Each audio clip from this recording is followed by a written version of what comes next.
Friends, जब हम अपने इस यूनिवर्स को देखते हैं, इसकी वर्किंग को समझने की कोशिश करते हैं, तो इसमें स्टैंडर्ड मॉडल हमको काफ़ी चीज़ें एक्सप्लेन कर देता है। जैसे कि उस बॉडी पर लगने वाला ग्रेविटेशनल फोर्स, उसकी वेलोसिटी, इन सब चीज़ों को स्टैंडर्ड मॉडल से काफ़ी अच्छे से एक्सप्लेन किया जा सकता है। लेकिन हमारे सामने परेशानी तब आई जब हमारी टेक्नोलॉजी और भी ज़्यादा एडवांस हुई। हमने नए नए टेलीस्कोप बनाए जैसे कि हबल, और हमने अपनी देखने की सीमाओं को और भी ज़्यादा फैलाया। तो जब हमने इस यूनिवर्स में मौजूद अलग अलग गैलेक्सीज़ को देखा, तो हमको एक चीज़ ने काफ़ी ज़्यादा परेशान किया। एक चीज़ हमको काफ़ी परेशान कर रही थी कि जिस स्पीड से गैलेक्सी रोटेट कर रही हैं, उस हिसाब से उनके पास सफिशिएंट मास नहीं है। जिस हिसाब से गैलेक्सी रोटेट कर रही हैं, उनके पास उतना मास मौजूद नहीं है कि उस स्पीड से वह रोटेट कर पाएँ। तो फिर हमने इसके बारे में काफ़ी सोचा कि आखिर इन गैलेक्सीज़ को हिडन मास कौन प्रोवाइड कराता है। काफ़ी सोच विचार करने के बाद हमको पता चला कि इन गैलेक्सीज़ में एक हिडन मैटर मौजूद होता है जिसको हम डार्क मैटर बोलते हैं। और यही डार्क मैटर सारी गैलेक्सीज़ को होल्ड कर कर रखता है, उनको बांध कर रखता है। डार्क मैटर की बात हम अपनी डार्क मैटर वीडियो सीरीज़ में कर चुके हैं। उसकी लिंक आपको ऊपर आई बटन में और नीचे डिस्क्रिप्शन में मिल जाएगी।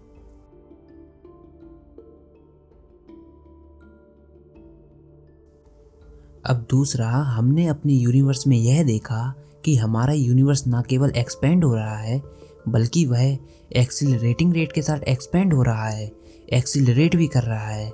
तो इस चीज़ के लिए हमने डार्क एनर्जी का कंसेप्ट सामने रखा। डार्क एनर्जी के कारण हमारा यूनिवर्स एक एक्सीलरेटिंग रेट के साथ एक्सपेंड हो रहा है। तो जो हमारा स्टैंडर्ड मॉडल है, वह यूनिवर्स के केवल 5% हिस्से को रिप्रेजेंट करता है, 5% हिस्से को एक्सप्लेन करता है, जबकि 95% हिस्सा डार्क मैटर और डार्क एनर्जी से बना हुआ है। लेकिन जब हम डार्क मैटर और डार्क एनर्जी की नज़र से इस ब्रह्मांड को देखते हैं, तो चीज़ें काफ़ी अच्छे से एक्सप्लेन होने लगती हैं। जब हम डार्क मैटर और डार्क एनर्जी को कंबाइन करते हैं, तो हमको एक नया मॉडल मिलता है जिसको हम लैम्डा CDM मॉडल बोलते हैं। यहाँ पर लैम्डा रिप्रेजेंट करता है डार्क एनर्जी को, जो कि एक कॉस्मोलॉजिकल कांस्टेंट है, और CDM रिप्रेजेंट करता है कोल्ड डार्क मैटर को। तो यह थी स्टैंडर्ड मॉडल और लैम्डा CDM मॉडल की बात। लेकिन हाल ही में ऑक्सफोर्ड यूनिवर्सिटी के एक एस्ट्रोफिजिसिस्ट जेमी फार्नेस ने एक नई थ्योरी सजेस्ट की है, dark fluid theory with negative mass. Negative mass की बात हम थोड़ी देर में करेंगे। दरअसल इस थ्योरी में उन्होंने डार्क मैटर और डार्क एनर्जी को एक संग कंबाइन किया है। इनफैक्ट उनका कहना है कि डार्क मैटर और डार्क एनर्जी एक सिक्के के दो पहलू हैं, जो कि डार्क फ्लूइड से मिलकर बने हुए हैं। डार्क फ्लूइड थ्योरी के अनुसार हमारे कॉस्मोस का 95% हिस्सा डार्क फ्लूइड से बना हुआ है, लेकिन इस डार्क फ्लूइड का नेगेटिव मास होना चाहिए। बिना नेगेटिव मास के कंसेप्ट के पूरी डार्क फ्लूइड थ्योरी बेकार है। अब नेगेटिव मास सुनने में एक साइंस फिक्शन कंसेप्ट लग रहा है कि कैसे किसी बॉडी का मास -1 किलोग्राम हो सकता है। क्या कभी किसी बॉडी का मास नेगेटिव हो सकता है?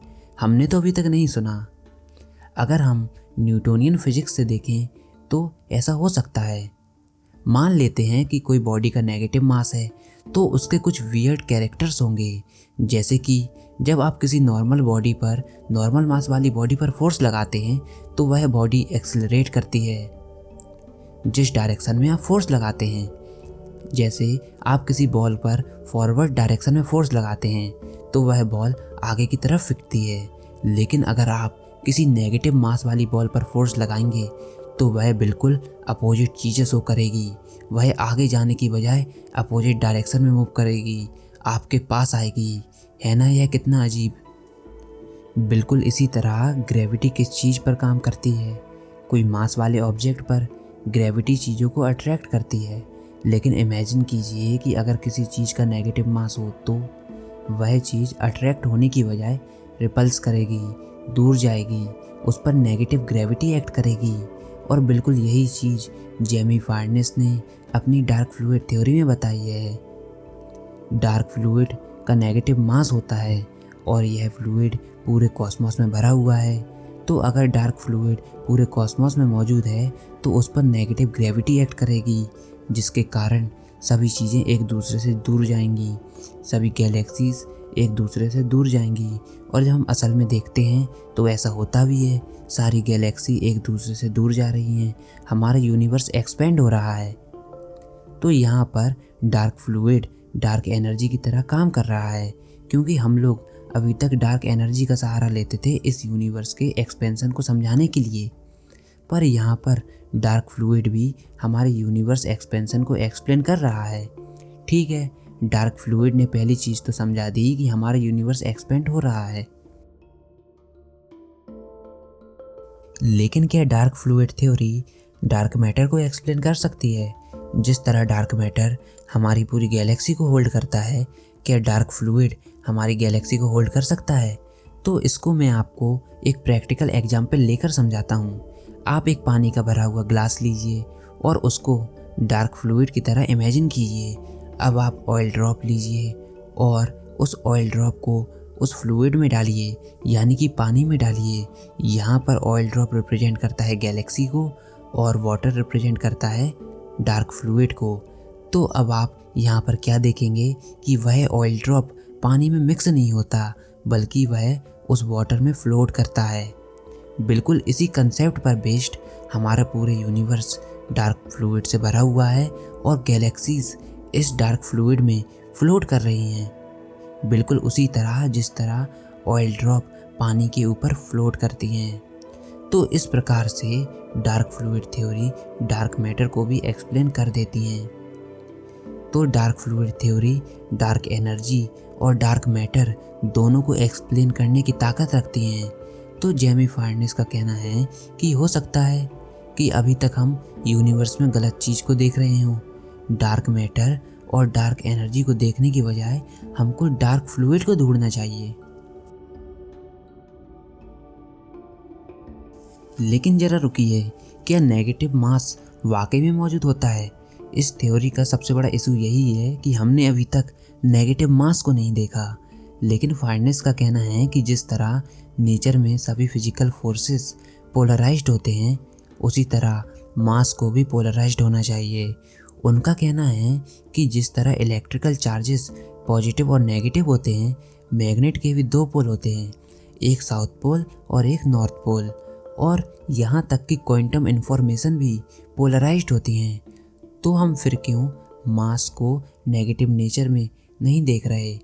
क्योंकि नेचर में सिमेट्री होती है, चार्ज भी पॉजिटिव नेगेटिव हैं, मैग्नेट के भी नॉर्थ और साउथ पोल हैं। तो उसी प्रकार मास को भी पॉजिटिव और नेगेटिव होना चाहिए, फार्नेस का यह कहना था। तो ठीक है, उन्होंने पहली परेशानी तो दूर कर दी, लेकिन यहाँ पर दूसरी परेशानी यह थी कि अगर डार्क फ्लूइड वाकई में मौजूद है और उसके कारण हमारा यूनिवर्स एक्सपेंड हो रहा है, तो लगातार एक्सपेंशन के कारण इस डार्क फ्लूइड की डेंसिटी कम हो जानी चाहिए और यूनिवर्स की एक्सपेंशन रेट कम हो जानी चाहिए और यूनिवर्स को आगे एक्सपेंड नहीं होना चाहिए। तो यह बिल्कुल सही बात थी, लेकिन इस परेशानी को काउंटर करने के लिए जेमी फार्नेस ने अपनी इक्वेशन में क्रिएशन टेंसर का जिक्र किया है। उनका कहना है कि इस यूनिवर्स में नेगेटिव मास लगातार क्रिएट हो रहा है। इस प्रकार डार्क फ्लूइड बढ़ता ही जा रहा है और हमारा यूनिवर्स एक्सपेंड होने के साथ साथ एक्सीलरेट भी कर रहा है। लेकिन क्या हम मैटर को बना सकते हैं? नहीं। आइंस्टीन की थ्योरी के अनुसार हम मैटर को एनर्जी में बदल सकते हैं, लेकिन इस यूनिवर्स में जितना मैटर है वह कांस्टेंट है। हम नए मैटर नहीं बना सकते, हम सिर्फ मैटर को एनर्जी में बदल सकते हैं। लेकिन फार्नेस तो यहाँ पर कह रहे हैं कि नेगेटिव मैटर लगातार बन रहा है। वह यहाँ पर बता रहे हैं कि मैटर बनता है। तो इसको उन्होंने स्टेडी स्टेट थ्योरी से बताया है, क्योंकि स्टेडी स्टेट थ्योरी में मैटर क्रिएशन का जिक्र है। अब स्टेडी स्टेट थ्योरी क्या होती है? यह बिग बैंग की तरह ही एक थ्योरी है जो कि हमारे यूनिवर्स की बर्थ, यूनिवर्स कैसे बना था, उसको एक्सप्लेन करती है। तो अगर हम डार्क फ्लूइड थ्योरी की नज़र से इस यूनिवर्स को देखें तो यूनिवर्स काफ़ी अच्छे वे में वर्क करता हुआ दिखेगा। हमको डार्क मैटर और डार्क एनर्जी दोनों को अलग अलग देखने की ज़रूरत नहीं है। इन दोनों चीज़ों को डार्क फ्लूइड थ्योरी से अच्छे से एक्सप्लेन किया जा सकता है। हम लोगों ने डार्क मैटर पार्टिकल को डिस्कवर करने के लिए कई एक्सपेरिमेंट किए, काफ़ी सारे पैसे वेस्ट किए, लेकिन हमको अभी तक वह पार्टिकल नहीं मिला। तो फार्नेस का कहना है कि हो सकता है हम यूनिवर्स में गलत चीज़ को देख रहे हों। हमें इस यूनिवर्स को डार्क फ्लूइड की नज़रिए से देखना चाहिए। तो अगर वाकई में ये थ्योरी सही है तो चीज़ें काफ़ी बदल जाएंगी, नेगेटिव मास आ जाएगा। लेकिन सबसे पहले इसके लिए हमको नेगेटिव मास को ही ढूंढना होगा। तो दोस्तों, यह सब था डार्क फ्लूइड थ्योरी के बारे में।